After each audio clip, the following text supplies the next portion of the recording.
You're listening to the Monday Night Community Show with Daniel on BRFM. Joined live in the studio with Addic, and he's going to be telling us all about healthy and balanced eating. It's great to have you along with us again. Hello Daniel, thank you for inviting me again. It's a lovely view I can see from this lovely hill. Well, it's nicer than last time because it was a very wintry, snowy day when we last spoke to you. Yes, I was stuck on the snow. So I was wondering perhaps if you could give our listeners a little bit of an introduction into your role and what you do before we move on to that subject this time. Yeah, sure. My title is a wonderful title. I'm a highly specialized obesity dietitian, and I work for Kent Community Health. We have 3 bases. We actually sit in Kent Science Park. That's our head office. But we operate from 3 different sites. One is Sittingbourne Memorial Hospital. Second is Sheppey Community Hospital. And the third one is Faversham Health Centre, and part also going in Abbey School, which is our gym there. And every place we have the same program, which is health style intervention that involve dietetics, nutrition, which is myself. We have a psychologist, Lisa Brooks Taylor, and Mary Ellen and Joe Simerian, that are dealing with the physical activity aspect of the program. So we have 3 specialties that dealing with the patient, giving support in these 3 subjects. So I was wondering if you could talk to us a little bit about those following food groups. Yes, definitely. I would like to talk a little bit today about how our nutrition comprised of, and later on maybe touch a little bit about meal times as well. So the first food group, I think it's the most relevant, are the starches or carbohydrates. And what are these? I think everybody may know. It's the breads, the potatoes, the rice, chapatis, pitas, rice, and so on and so on. So are the carbohydrates, and they're supposedly to be the bulk of our diet. They give us the energy. I don't know if people really know that when we eat carbohydrates, any carbohydrate, any starch, after the digestion process, the end product is sugar or glucose. And this is what fuels our body. The glucose goes from the stomach in the bloodstream, and from the bloodstream enters every cell in the body with the assistance of the insulin to be burned into energy. So we are actually a biological engine. We are generating our own energy, and the question is how we know we're doing it. You can ask yourself, how come we have a body temperature? Where the temperature comes from? It will not connect into a socket. It's because we are a biological engine, generate our own energy. And this energy is make us to live our life, exercise, think, to do everything. Without it, we cannot live. So carbohydrates are paramount to provide the fuel and energy that we need for our existence.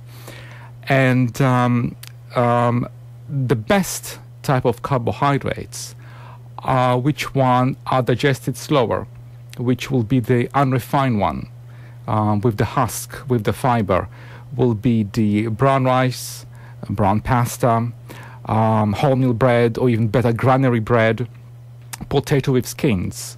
The fact that you have fiber husk in the carbohydrate, it makes digestion longer, and then the release of digested product, which is the sugar in the bloodstream, much slower pace. So the slower release is, the more energy we have for longer, and would prevent need to eat more and more.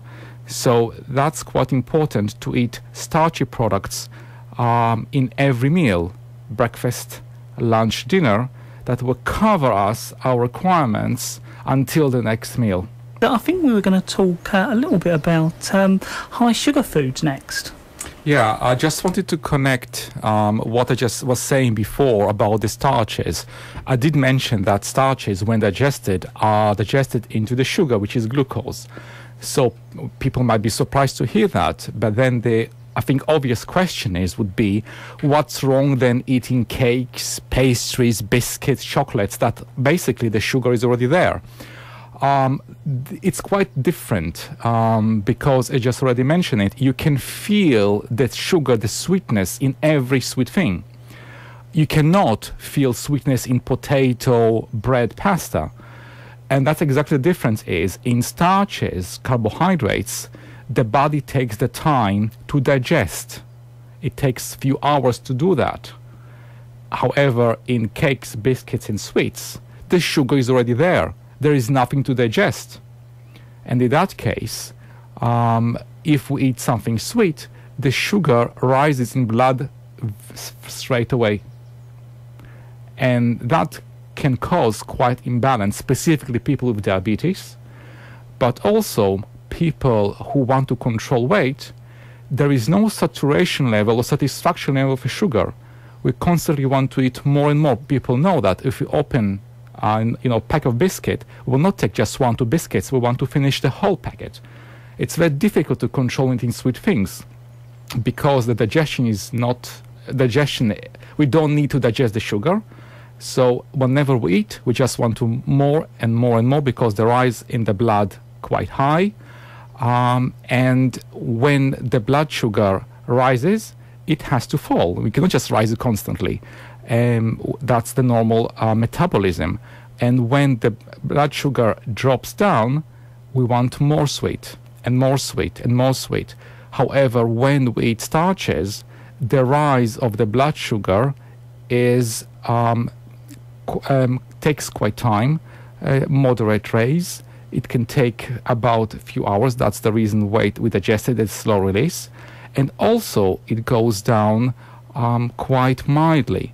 And that basically, when it happens, we don't have cravings. Cravings are when blood sugar rises up and then drops down dramatically. And that's what happens when eating a lot of sweet things, which is not good for weight. Sugary things as well, unfortunately, they're also quite high in fat. So another thing which is quite high calorie that is not helping us. When we're talking about starches, for example, when we're talking about potato, rice, breads, I'm talking about the pure, almost like a naked group without any additives to it. I'm not talking about bread and butter. I'm not talking about jacket potato with some spread.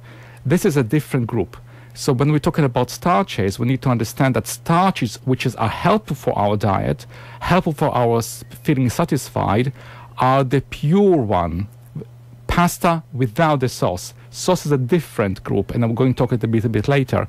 But that's the major difference between starches and carbohydrates into the sugary things, that our metabolism is very different, and hence how we feel after that and the consequences for weight.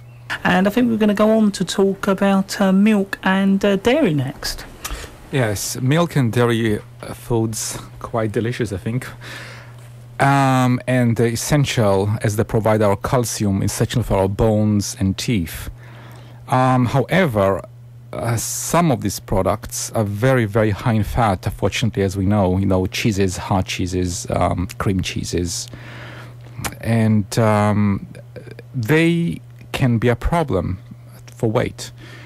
By definition, low-fat products should be up to 3% fat.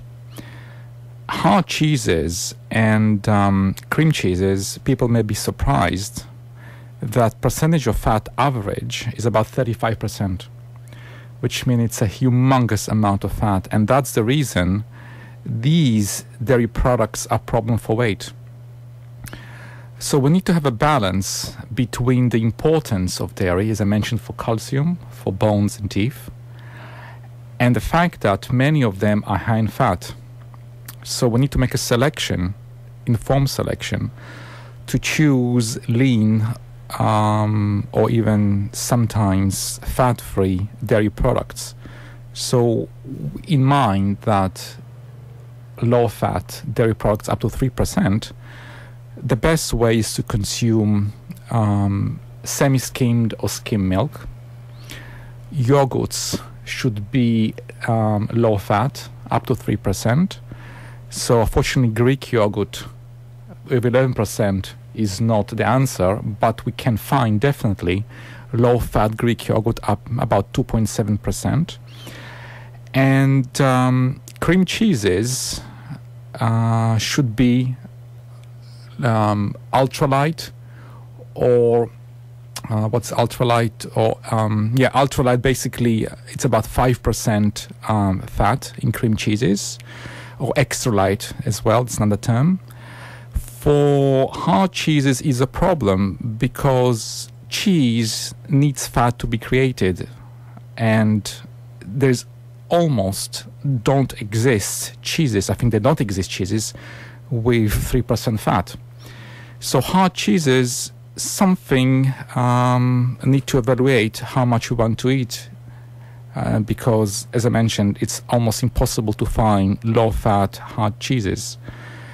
If somebody is a cheese lover and really needs to lose weight, they really need to be consider what to do about it, because eating hard cheeses will not contribute for weight loss unless people start eating tiny amount of one matchbox size, that's a portion of a hard cheese, or to grate it a little bit to make it feel more. But the reality is it's very, very difficult to lose weight in consuming a regular cheese, hard cheese. So the solution is maybe to switch to different cheeses. As I mentioned, extra light, ultra light cream cheese. Cottage cheese is quite good, it's low in fat.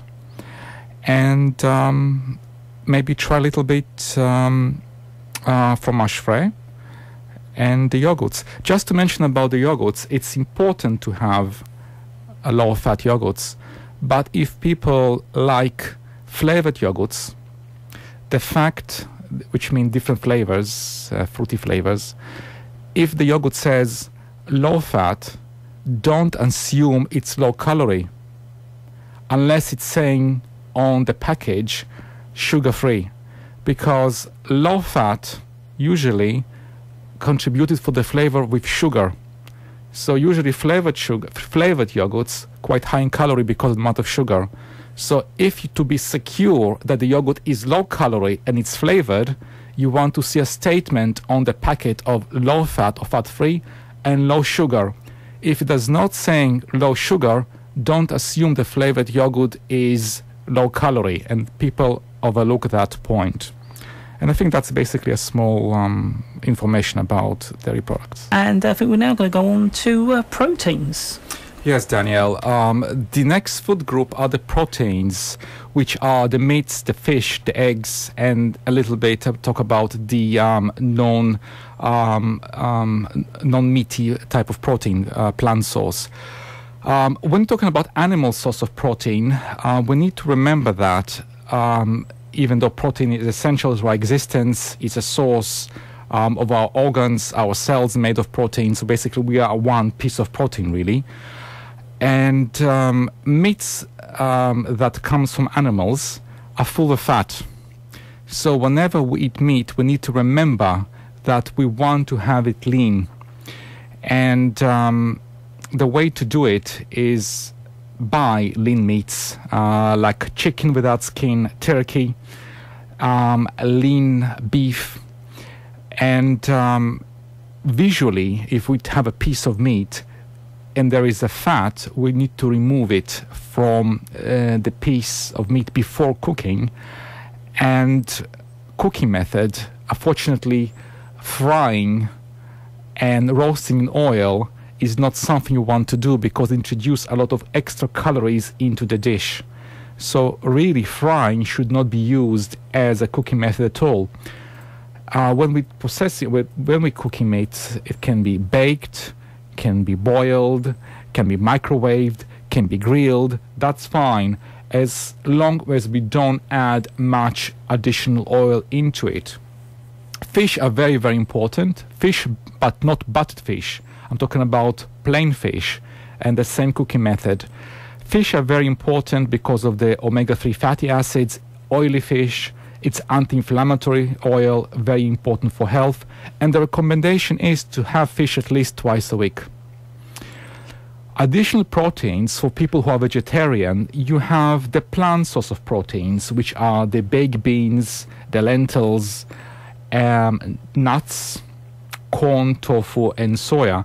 Nuts are fine, however, they also have oils inside them, so we need to limit amount of nuts we're eating. A portion of nuts is 2 heaped tablespoon, a portion of nuts.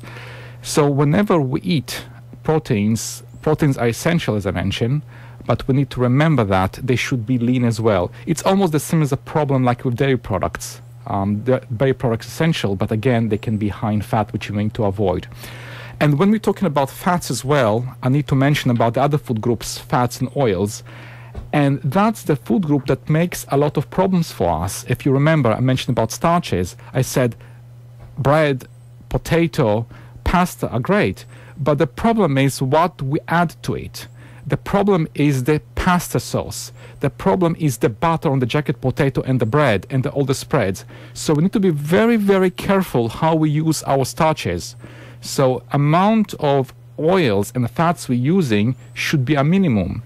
And people who want to lose weight, not more than 3 portions of oils and fats. And what's a portion of oil and fats? A portion is 1 teaspoon of oil or 2 teaspoons of low-fat spread. That's the reality of fats and oils, because there's so much high in calories. That's a problem. And when we're having sauces, so all the cheese sauces, the white sauces, again, will be a problem. They're full of fat. For pasta, in that case, we want to prefer the red sauces based on tomatoes. And be very careful with all the mayonnaise and all the salad creams, gravies. They're full of fat, so the amount of it should be a minimum, and really consider if we really need to use them in our nutrition, or it's possible to avoid or keep it to a minimum. If we want to use, for example, spread, maybe we should use extra light cream cheese, a little bit of spread on bread, or just eat sometimes even without a spread. For example, if you're putting a pastrami, an egg, a fish, do we really need to put a spread on the bread? It's something we need to think about. And I think we're now going to move on to fruit and vegetables. Yes, that's one of the most important food groups, fruit and vegetables. They really should provide quite high bulk of every meal, specifically people who want to lose weight. The reality is fruit and vegetables, and specifically vegetables, have very low calorie content. So theoretically almost, there is no limit how much to eat vegetables, and to a degree fruit as well. I know fruit have a little bit of sugar, that's why they taste sweet, but it's a very different type of sugar from the sweet things, because the sugar in fruit still need to be digested. It is still different metabolic pathway than the cakes and the pastries. So people should not be concerned eating fruit even though they're sweet. People who have diabetes, they can definitely still eating fruit, but not more than 2 fruit in one go. You eat 2 fruit, then wait 1-2 hours and more and continue eating. But people with diabetes should not be concerned eating fruit.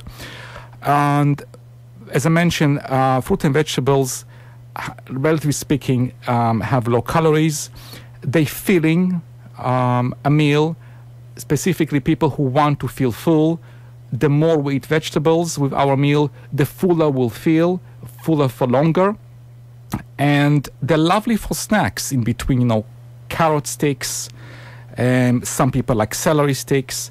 You can do a lot of things with fruit and vegetables. You can cook them, you can steam them, you can bake them, but again, remember, as much as possible, not to use fat for frying, not to use much additional sugar, specifically for fruit. Try to eat them natural sources, but they can be heat treated, that's absolutely fine. People ask me about the price. It's absolutely okay to eat frozen fruit and vegetables you can buy in supermarkets. the funny reality is frozen fruit and vegetables in a way healthier than the fresh, because when they are being picked in the field, they process straight away, and they still keep the goodness of the vitamin minerals at the point of the picked up from the field. When we are buying fruit and vegetables that delivered for very long distance, the time it takes for delivery, sometimes they fly over the ocean and takes times and weeks to get to our table, so the amount of nutrients, specifically vitamins, deteriorates.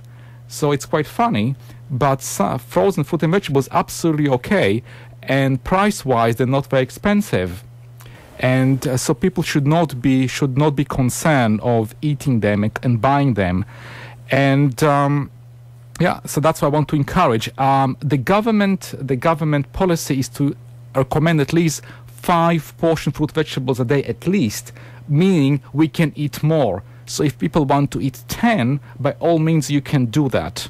And I know you wanted to talk about meal times next. Yes, a listener will not be surprised to know that meal times is one of the most essential parts of healthy eating. And when we talk about meals, breakfast, lunch, dinner, breakfast initiates the metabolism, it controls appetite throughout the day. So breakfast is really the most important meal of the day. Definition of breakfast is about between 1.5, 2 hours after waking up, and it doesn't matter when the person wakes up, as long as they eat about 1.5, 2 hours after waking up, this will be considered to be breakfast. How meal times are defined by digestion. When we've eaten a meal, the body, as I mentioned, need to digest it, and roughly, of course, meals are different about the component of the meal, but roughly is between 4 to 6 hours of digestion. So the body has 4 to 6 hour nutrients supplied to the bloodstream to function and to build itself. After 4 to 6 hours, the body is depleted for nutrients, and we need to supplement further nutrients. So that's the reason for the meal timing, about between 4 to 6 hour break between meals. That's why I have the breakfast, then that's why I have the lunch, and that's why I have the evening meal. So, and of course, when we go to sleep, we don't need to eat because we're not functioning. So there is no need for nutrients coming through the night. There's no need to eat through the night because we're not functioning. So we need to remember that the meals are due to the digestion process between 4 to 6 hours. And that's how come about the timing of the meals. People who come home very late and necessarily, for example, want to eat evening meal and go to bed, if that's a must, that's what they do. But ideally, we still need to think about the energy we ate, and if you're going straight away to bed, we're not going to use the energy, and what happened to it, it's going to accumulate as fat. So the ideal is to eat as much as possible far further away from going to bed. Ideally, of course, 5 to 4 hours before going to bed. But if it's not possible, trying to eat smaller portions, smaller until going to bed. So that's the thing to remember. But it's up to the individual to make life comfortable. But trying to remember that ideally you want to have a gap about 5 hours between meals, and specifically evening meal, maybe 4 hours. If it's not possible, try to make it a smaller meal, but I would definitely recommend not eating a meal and going to bed straight away, because first of all, it will be indigestion, people wake up at night, people have difficulty sleeping, but above all, we're going to accumulate the excess of energy, and it does not contribute for weight loss. Just to mention our contact numbers, if people are interested of losing weight and would like to be referred, as I mentioned, I'm part of SWIM's Specialized Weight Management Service. A GP referral or a health professional referral is required. But for information how to do it or more information, you can just call the following telephone number. Is 0800 849 4000. 0800 849 4000. You're going to have a menu, and then select number 7, and you're going to get to our admin team to speak about our service. Another option, I mentioned last time, you have a service called Fresh Start that doesn't need the referral. Everyone can be referred themselves. It's provided through the pharmacy. You can go to a local pharmacy in the region and ask about Fresh Start and can enroll. If for some reason the pharmacists decide that you need further support, they will refer you to our service automatically. But you can definitely try to go to the pharmacy without any referral. And again, if you want to have more information to speak about someone about the Fresh Start, you can dial again the same phone number I told you before, 0800 849 4000, but this time select option 2. You have 8 options for the menu. Maybe listen them all to see what maybe other services you have. And remember, option 2 for the Fresh Start, for the pharmacy weight management services, that everyone can access it without referral. Or if you want to access the Specialized Weight Management service, my service, you dial option 7. And all the other information, you can just look at the Kent Community Health NHS website. They have a homepage and all information will be there. Addic, I'd like to thank you very much once again for coming along and covering those areas this evening. Thank you, I enjoyed. That is Addic, and of course he's a specialist obesity dietitian for the Kent Community Health NHS Trust. And this evening he was talking all about healthy and balanced eating. I've no doubt we'll see Addic very, very soon right here at the Monday Night Community Show.